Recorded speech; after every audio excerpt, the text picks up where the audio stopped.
வணக்கம் நண்பர்களே, கிச்சன் கிளப்ஸில் இன்றைக்கி நம்ம பார்க்க போகிற ரெசிப்பியை சொல்லாமல் இடிச்சிட்டு இருக்கிற புளியை காமிக்கிறேன்னு பார்க்குறீங்களா? நாம் சாப்பிட்ற சாப்பாட்டில் எப்போவுமே உப்பு, புளி, காரம் ரொம்ப முக்கியங்க. புளி அப்படின்னு சொன்னாலே எல்லாருக்குமே கண்டிப்பாக வாயில் எச்சி ஊறும். அந்த உமிழ்நீர் உடம்புக்கு ரொம்பவே நல்லது. வெயில் காலம் வந்துட்டாலே அம்மாவங்க புளியை வாங்கி இடிக்க ஆரம்பிப்பாங்க. பசங்க எல்லாம் புளிய மரத்தடியில் ஊஞ்சல் கட்டி விளையாடுவாங்க. இடித்த இந்த புளியிலிருந்து தான் நாம் இன்றைக்கி பச்சை புளி ரசம், எங்கள் ஊர் சைடு சித்த கொஜுன்னு சொல்லுவாங்க, அது நாம் செய்ய போகிறோம். எலுமிச்சம்பழ அளவு புளியை தண்ணியில் 20 நிமிஷம் ஊற வச்சு எடுத்து வச்சுக்கோங்க. அதை 1 கப் தண்ணியில் நல்லா கரைச்சி எடுத்து வச்சுக்கலாம். அது கூட 1 ஸ்பூன் அளவுக்கு கல்லுப்பு சேர்த்திக்கலாம்.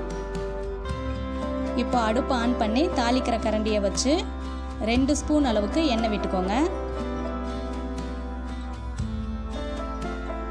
எண்ணெய் காஞ்சதுக்கப்புறம் அதில் நாம் 1 டீஸ்பூன் அளவுக்கு கடுகு சேர்த்திக்கலாம்.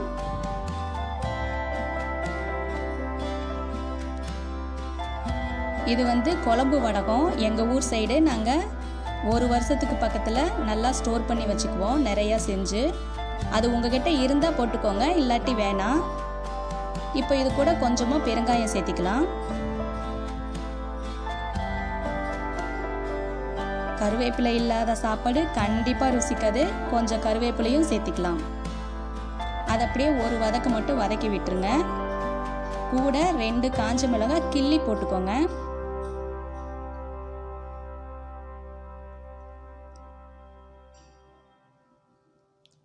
அதையும் லைட்டாக ஃப்ரை பண்ணிவிட்டு அது கூட நம்ம 5 சின்ன வெங்காயம் அதை பொடிசாக நறுக்கி வச்சுருக்கோம், அதையும் சேர்த்திக்கலாம். அது வதங்கிறதுக்காக கூட கொஞ்சம் உப்பு சேர்த்திக்கலாம்.